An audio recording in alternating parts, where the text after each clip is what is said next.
The entrance was dark, almost gloomy. Well, it reminded me of a cave almost, except for the bats and the rocks.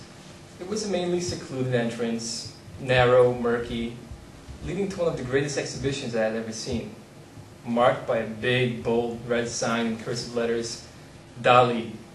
Within walking distance from the Big Ben, I was about to enter this cave-like exposition without knowing what I was about to see.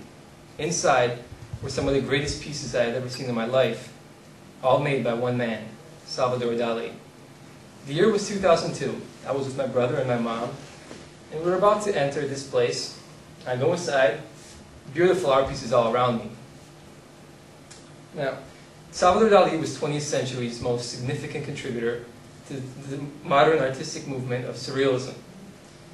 But how was I supposed to know then that 2 years later, I would be having another rendezvous with this man, researching his life and his artwork, but this time I would be reproducing his most famous painting, The Persistence of Memory. Dali, 1904 to 1989.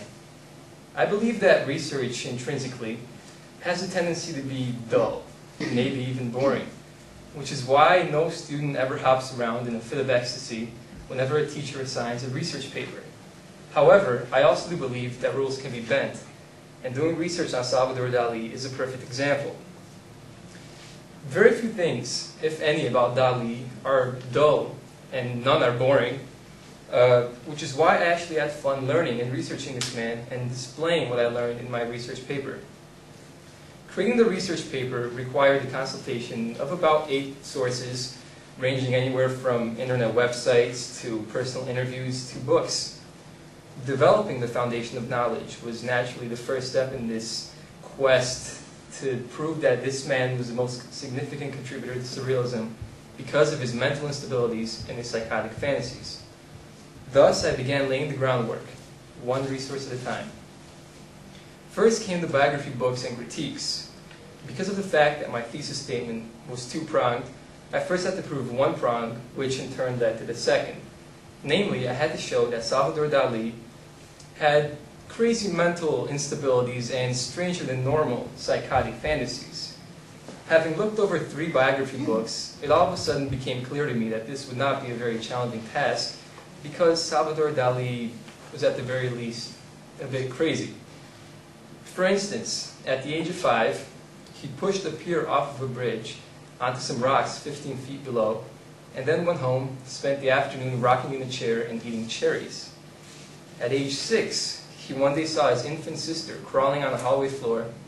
He walked up to her, delivered her a terrible kick to the head, and left the scene feeling a delirious joy, as he recounts in his autobiography. His young adulthood saw the manifestation of more perverse sexual desires. Take this for example. When he one day saw a field worker with large breasts picking some blossoms outside of his window, he fantasized ramming a pair of crutches underneath her breasts to provide them some support. It is no coincidence, thus, that many of his paintings, including Apparatus in Hand, Atavistic Ruins After the Rain, and The Enigma of William Tell, contain crutches or stick-like images which Dali believes provided support for life's inadequacies.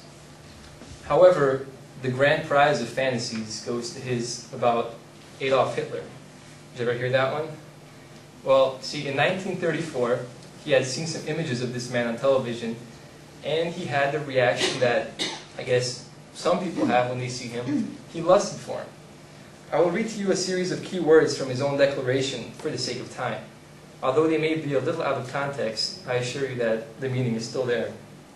Aroused in me a delicious gustatory thrill. I often dreamed of Hitler as a woman. Hitler embodied the perfect image of a great masochist. Enough said. His mental instabilities, I hope, are somewhat evident. Having proven that he was mentally unstable, I then had to show that he was a significant contributor to the movement of surrealism, and that his instabilities played a key role in his success. Though this was a longer process, I managed to do it by pointing out several key facts, such as a large number of paintings and sketches that he had made, ranging around several thousand, that he's the only known artist to have 2 museums erected solely for his memory, the popularity of his name and artwork, and the fact that he was able to separate himself from other surrealists. A few weeks and 8 pages later, my paper was complete. Last year in September, I actually knew what my product would be before I knew what I was going to do the paper on. I first saw Salvador Dali's painting, The Persistence of Memory, several years ago, and from the moment I saw it, something just drew me to it. The painting contains a few simple, yet hallucinatory/realistic clocks melting on a beach. The beautiful thing about this painting is the color balance, which is what I think makes it fun to look at. As I was looking at a reproduction of the painting, I decided that it should be worthwhile of my time to try to make one myself, seek my artistic talent, if you will. Although I do like to draw and sketch, I normally don't paint. The last time I made a painting for leisure was one of a farmhouse in 4th grade, which still hangs on my bathroom wall. So I made up my mind that this would be a great goal and a great challenge, and I proceeded to make the Salvador Dali painting. The painting was actually made in 1931 using oils, but because of my inexperience, I decided to go with acrylics, which are easier to manipulate and they dry quicker. I already had a few bottles of acrylics, so all I really had to purchase were some canvases, paintbrushes, paint retardant, and a picture book of Dali's paintings. My mentor, Mrs. Coy, an art teacher and a friend in Webster, luckily provided me with the canvases. She had some connections, which was one less expense for me. The canvas is larger than anything I'd ever worked with before, approximately 26 inches by about 19 inches. Nonetheless, now I'm happy that I worked on a larger scale because it's easier to fix mistakes that way, and it's just a lot easier to work with the different color blendings that he did. This is another wonderful thing about acrylics, that you can fix mistakes by applying more layers of paint over them. So for an inexperienced painter like me, this came out to be great. And for the grand finale, I must say that painting takes a lot longer than I thought it would, especially for a beginner. I began with the sky, which I originally thought would take me a few hours max, which ended up taking me about a few days because of the color transitioning from yellow to blue without creating a green area. So after I began painting, I realized that so many subtle color transitions go into painting, which I had taken for granted before. Making the right colors was no easy task because Salvador Dali never used just titanium white or pearl black, as in right there, crimson red, or cadmium yellow. He had strange combinations of these colors, which created some colors which I doubt exist today. I must say this is a scary thought. But I somehow managed to make colors that fairly closely resemble those in the original Dali painting. All that was left to do was to put them to the canvas and create an amazing painting. After I completed the sky, the next step was to go to the cliff, which originally I knew would take the longest because of the different colors in here and the color transitions. As you might expect, if the sky took me about a few days, the cliff and the surrounding waters took me about a week. Before long, cliff turned into ocean, turned into beach, turned into melting clock. Weeks passed and my painting was starting to look pretty decent, because I think art has a way of looking better when it's all done. Finishing this product instilled in me a sense of pride, which I really appreciate now that it's all done.